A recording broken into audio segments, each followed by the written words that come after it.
Was the Empire actually good, and the Rebel Alliance actually bad, from another point of view?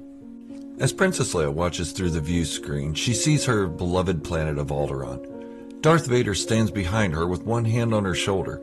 He almost seemed like a father comforting his daughter in this moment. But no, he's holding on to her to remind her who is in control. Grand Moff Tarkin asks her repeatedly where the Rebel base is located. She refuses at first, but as she realizes what this space station is capable of, as it focuses on her home, she names a planet, Dantooine. Tarkin seems satisfied at the moment. You see, Lord Vader, she can be reasonable. Then a bombshell hits the captive princess when Tarkin tells Control, you may fire when ready. Leia tries to retaliate, but is held in place by the mechanical hand of Darth Vader. Princess Leia then watches as everything she grew up with is decimated right in front of her. Her family, her friends, those she grew up with, gone in a green flash. But what if this was not the act of the entire Empire, but rather one man doing what he thought necessary to help the Empire achieve its goals of galactic peace? Today, on Star Wars Fanatic.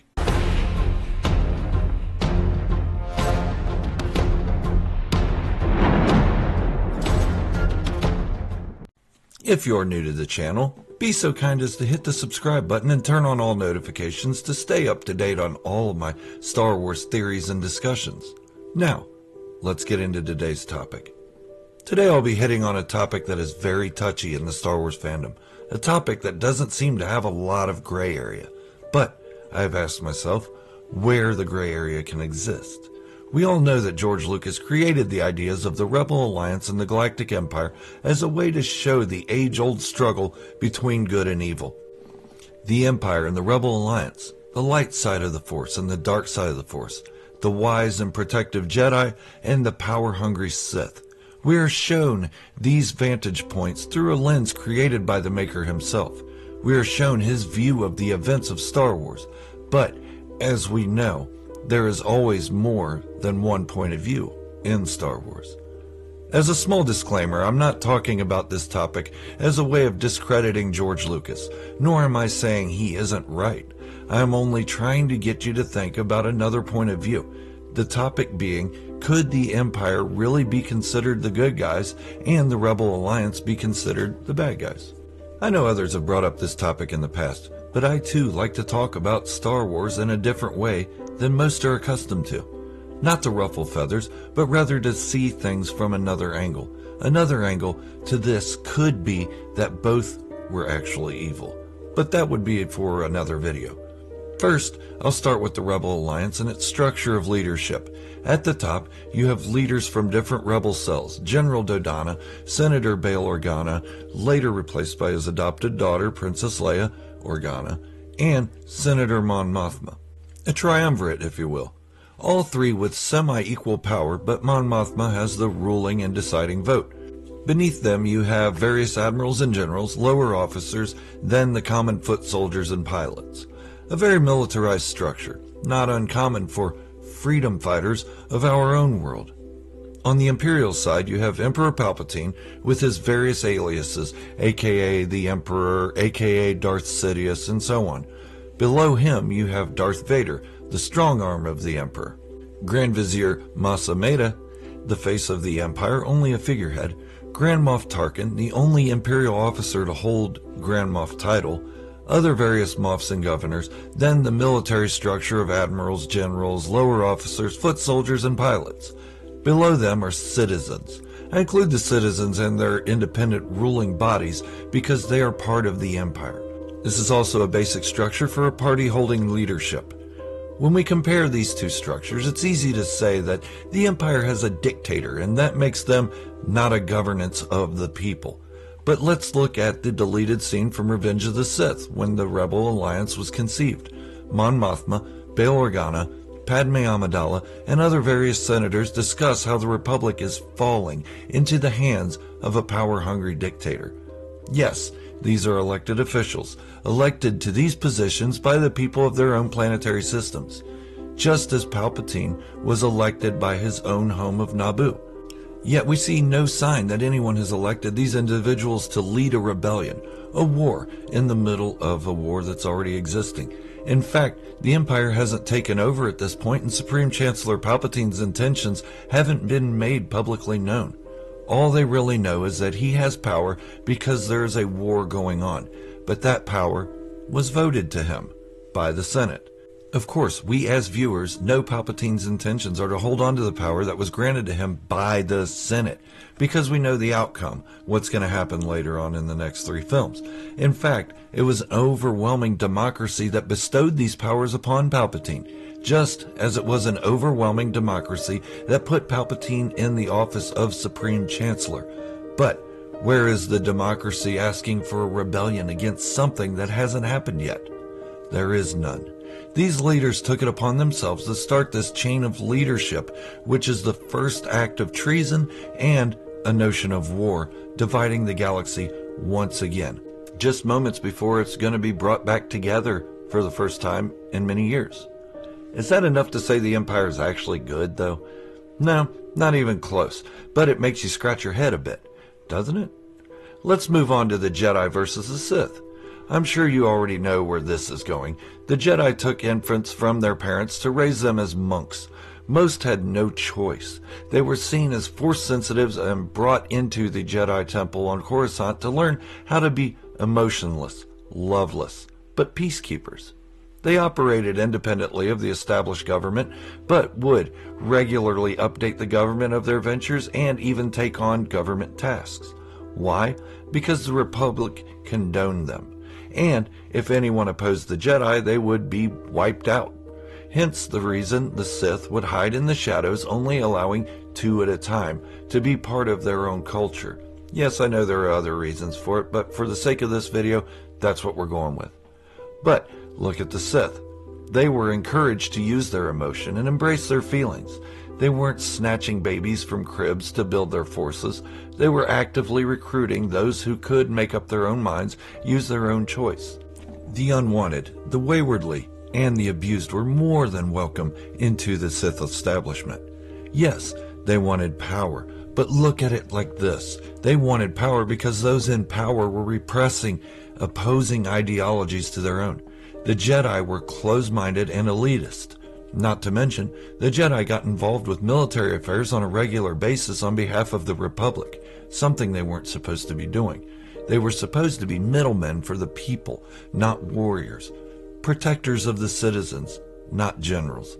But is that even enough to make the Empire look like good guys and the Rebel Alliance look like bad guys? No, but it's getting closer. During the Galactic Civil War, Obi-Wan Kenobi and Yoda were obsessed with destroying the Sith and getting their power back. Why?